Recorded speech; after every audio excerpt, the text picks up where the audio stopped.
परेशान हो जाएंगे। काहे का कार्ड है वो? किस चीज का कार्ड है ये? शादी का कार्ड है। आपके घर शादी है? हाँ। कितना पैसा है आपका? ये 50-60 किलोमीटर में होगा। सहारा में? सहारा। पूरा कब हुआ है? नवंबर और दिसंबर में पूरा हो गया है। आपको नहीं मिल रहा है? नहीं मिल रहा है। अच्छा, घर में शादी है? घर में शादी है। कब है शादी? देखिए इसका डेट देख लीजिए, 4था महीना में है। क्या मसला है आपका? सर हमें पैसा फूट गया है, हमको पैसा चाहिए। हमारे लड़की की शादी है 15 तारीख को, तिलक हम क्या करेंगे बताइए आप। नाम बताइए अपना। हमारा बसंती देवी नाम है। आओ, किसी का पैसा है जी यहाँ पे? कितना? हम लोग को शादी हाँ? करना है, बताइए।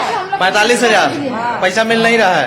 कब पूरा हुआ है? बैसाख के 5 महीना। नाम बताइए। दुलारी देवी। लालो देवी। हाँ? लालो देवी। आपका ही पैसा है? अब पैसा मिल नहीं रहा है? हाँ, हमारा 5 महीना पूरा बा। सारा बैंक में 5 महीने पूर गया, पिछले साल मगर नहीं मिल रहा है। 5 महीना। आपका भी पैसा है? कितना? हाँ? 10 लाख। कितना दिन हुआ पूरा हुआ? कितना है आपका? बोलिए, नाम बताइए, बोलते रहिए, बयान जाएगा, लोगों को समझ में आएगा, शायद कोई फायदा हो। नाम बताइए। हाँ? नाम अपना बताइए। हाँ? आप लोग का भी है? क्या नाम है? आपका भी है? नाम? विवेक कुमार। 2 लाख रुपया है। पूरे 1.5 साल हो गया। कितना? 1.5 साल हो गया। जी बोलिए। 10,000 रुपया जमा कर लिया, 7,000 लिखा। 20,000 जमा किया था और 7,000 लिखा हुआ है। अब बताइए 2018 में पूरा हुआ है, ठीक ना? 2018 में पूरा हुआ है, अब पैसा मिल गया। अब मिल नहीं रहा है पैसा? पैसा नहीं मिल रहा है। 2018 में पूरा हुआ है। क्या कर चुका है मैनेजर?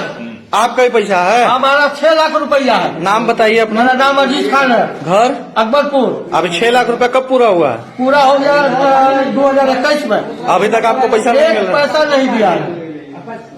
आप बताइए क्या मसला है, क्या है? आप पहले अपना परिचय दे दीजिए ताकि जब वीडियो लोगों तक पहुंचे तो समझ में आए कि कौन। आधिकारिक बयान दीजिएगा। मैं डेयरी का सेक्टर वर्कर हूँ अच्छा। और सहारा इंडिया बैंक। सहारा इंडिया में।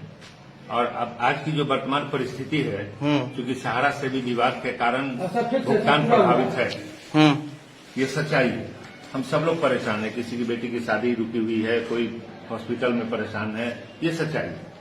लेकिन इस मसले को हम लोग पूरे भारतवर्ष में मांग भी कर रहे हैं कि जो हमारा पैसा ऑलरेडी जो माननीय सुप्रीम कोर्ट के आदेशानुसार 24,000 करोड़ सेबी के पास देना था, वो 24,000 करोड़ हम लोग सेबी को हस्तगत करा चुके हैं। जी। अब ये 24,000 करोड़ में मात्र 126 करोड़ का भुगतान सेबी कार्यालय ने किया है हमारे डिपोजिटर को।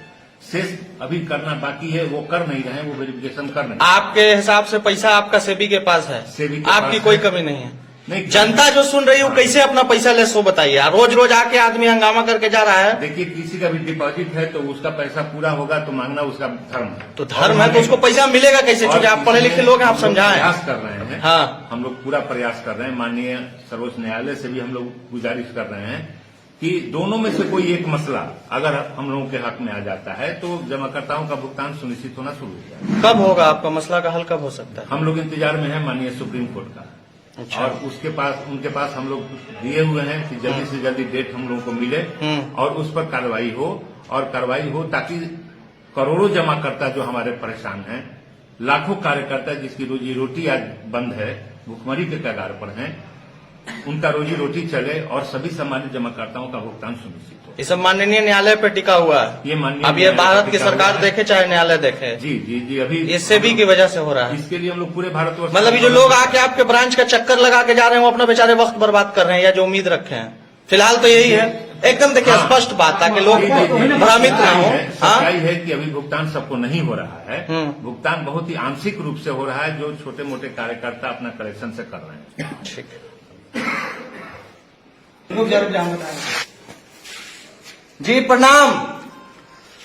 भारत देश का दुर्भाग्य ये कहिए कि यहाँ पे जय श्री राम और नारे तकबीर के नाम पे तलवार उठाने में लोगों को वक्त नहीं लगता है।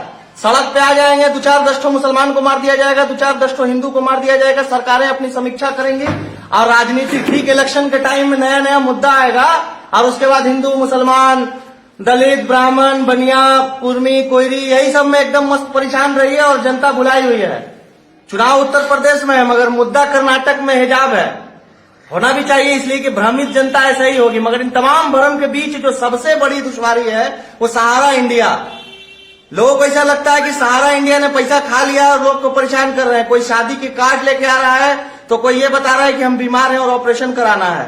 तो जिन लोगों तक भी मेरी वीडियो पहुंच रही है वो स्पष्ट सुन लें कि आपको एक पैसा भी मिलने वाला नहीं है, चाहे आपके घर में शादी हो, चाहे कोई मर रहा हो। इस बात से न सत्ता में बैठे लोगों को कोई फर्क पड़ता है, न न्यायालय में बैठे लोगों को। माननीय न्यायालय का बड़ा एहतराम है, मगर ज्वलंत मुद्दा पे रात के 10 बजे भी कोर्ट खोलना हो तो कोर्ट खुलेगा। मगर यही कोर्ट जब लोगों के जनहित की बात हो तो कोर्ट सदियों से बंद रहा है और बंद रहेगा। और मैं दावे के साथ कह रहा हूं कि सहारा इंडिया से या सेबी से अगले 10 साल तक किसी को पैसा नहीं मिलने वाला है। 10 साल इसलिए कह रहे हैं कि जब लोग सड़क पर आएंगे तो खुद ब खुद पैसा लेना सीख जाएंगे, मगर उसमें 10 साल लगेगा धर्म और जात की चरस से बाहर आने में। रोहतास ब्रांच के सहारा इंडिया बैंक में हम लोग बैठे हैं। आज से 1 महीना पहले भी हम लोगों ने ठीक ऐसे ही वीडियो डलवाया था। उसका फायदा ये हुआ, क्योंकि जो लोग कहते हैं कि वीडियो बनाने से या आवाज उठाने से या अखबार में आने से क्या होता है, तो उसका हम फायदा ये बताएं कि उसका फायदा यही हुआ कि तुरंत सरकार ने एक संज्ञान लिया कि आप लोग अपना अपना केस माननीय जिला अधिकारी या माननीय संबंधित अधिकारी पटना तक अपनी लिखित कंप्लेंट पहुंचा सकते हैं। बहुत सारे लोगों को ये बात पता भी नहीं होगी। तो पहले तो आप ये पता करें कि सरकार ने सहारा इंडिया के नाम से नई कौन सी स्कीम ऐसी निकाली है या नया कौन सा ऐसा उपभोक्ताओं को फायदा पहुंचाने की कोशिश की है। बिहार की सरकार ने, माननीय नीतीश कुमार जी का बड़ा शुक्रगुजार हूं कि इनिशिएट किया कम से कम सहारा को लेके। तो सबसे पहले उन तमाम बातों को भी जानिए। और उसके बाद मुख्य बात यही है कि आप चाहे एक बार हो, चक्कर लगाते लगाते ब्रांच का मर जाइएगा, आपको कहीं कुछ मिलने वाला नहीं है। अगर कुछ मिलेगा तो उग्र से मिलेगा, आंदोलन से मिलेगा। साफ शब्दों में कह रहा हूं कि सड़कों पे आने से मिलेगा। बड़ी बड़ी सरकारें झुकती हैं। जब इस देश से हम लोगों ने गोरों को भगाया एकता के साथ, तो ये चोर तो बहुत कम है। मुट्ठी भर चोरों को भगाने में वक्त नहीं लगेगा, लेकिन आपको सड़क पर आना होगा। आप ब्रांच में आके किसी ब्रांच मैनेजर पे लात चीखिए, उसको गाली दीजिए, मारिए या उसकी मॉब लिंचिंग कर दीजिए। इन बातों से कोई पैसा नहीं मिलने वाला, क्योंकि इनकी खुद सैलरी 6 महीना से है। सहारा के जो एजेंट को आप परेशान कर रहे हैं उनसे भी कोई फायदा नहीं होगा। बहुत छोटे लोग हैं, हो सकता है आपसे ज्यादा छोटे होंगे। आप अपने गरीबी का रोना ये रो रहे हैं कि आपके यहाँ कल से खाना नहीं बना है, उनके यहाँ पता कीजिएगा तो 10 दिन से शायद खाना ना बना हो।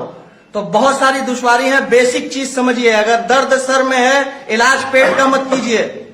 आपको ब्रांच आने जाने से कहीं कुछ नहीं होगा। सरकार के खिलाफ एक तो सहारा में जिसका जितना पैसा है वो लोग माननीय जिला अधिकारी के यहाँ लिख के आवेदन दें। डीएम साहब, रोहतास की मैं बात कर रहा हूँ, माननीय जिला अधिकारी रोहतास या बिहार भर के किसी भी जिला में आप अपने अपने जिला अधिकारी को दें और पटना संबंधित मंत्रालय संबंधित अधिकारी तक को भी अपनी बात पहुंचाएं। एक साहब है यहाँ, ये एजेंट भी है और इसके साथ साथ इनका पैसा भी है। आप इन्हीं से पूछिए पत्रकार महोदय कि ये क्या चाह रहे हैं, क्या बता रहे हैं। हाँ सर, हम रोहतास ब्रांच में कार्यरत हूँ एजेंट के पद पर। मेरा नाम राजेंद्र सिंह है, रसूलपुर घर है। हमारे दरवाजे पर रोज आए दिन प्रतिदिन रोज जमा करते आते हैं, हमको धौंस देते हैं, गाली गलौज करते हैं। मेरा भी पैसा आज साल भर से पूरा हुआ है, जो कि कंपनी से पैसा नहीं मिल रहा है। हम लोग रोज के रोज हम लोग प्रताड़ित हो रहे हैं। कितना एजेंट जो है आत्महत्या करने पर उतारू हैं। और हम यही आग्रह करते हैं कि आप मीडिया के द्वारा आप जो है सुप्रीम कोर्ट तक मामला को पहुंचाएं, केंद्र सरकार तक पहुंचाएं और बिहार सरकार तक पहुंचाएं, कि ताकि हम लोग जनता से निजात पा सके। तो अब फैसला आपके हाथ में। आप ही इस देश के प्रधानमंत्री हैं, आप ही न्यायालय है। अगर आपका सहारा में पैसा फंसा है, थोड़ा मेहनत कीजिए। कुछ दिन के लिए इसी महीने में कोई एक डेट बताएंगे जिसमें रोहतास प्रखंड मुख्यालय एवं जिला मुख्यालय सासाराम डीएम साहब के यहाँ और यहाँ बीडीओ साहब के यहाँ कानूनी तरीके से एक शांतिपूर्व धरना की तैयारी हम लोग कर रहे हैं। डेट जितना जल्दी आ सकता है हम बताने का प्रयास करेंगे कि आप तक पहुंचे। आप भी पता लगाते रहिए, सड़क पे आइए और मजबूती से आइए, ताकि सरकार में बैठे लोगों को और उनके अधिकारियों को ये बात समझ में आ जाए कि हम अपना अधिकार लेना और छीनना जान गए हैं। वरना कोई फायदा नहीं है। आप लगाते रहिए, चक्कर लगाते रहिए, आप इन सरकार के पीछे पीछे पड़े रहिए, आपको मिलने जाने वाला कुछ नहीं है। 1 रुपया सहारा वालों का कहीं मिलने वाला नहीं है, जब तक आप खुद सफल प्रयास नहीं करेंगे। और प्रयास से सरकार में बैठे लोगों की नींद हराम होगी और उसके बाद न्यायालय भी खुलेगा, सरकारें भी मानेंगे और सेबी भी पैसा देगा। शर्त यह है कि कोई झुकाने वाला चाहिए। धन्यवाद, प्रणाम। इंतजार में रहिए कि कब अगली बार बताया जाता है। माननीय जिलाधिकारी सासाराम और माननीय प्रखंड विकास पदाधिकारी रोहतास के पास हम लोग अपनी मुख्य मांगों को लेकर जाएंगे। प्रणाम।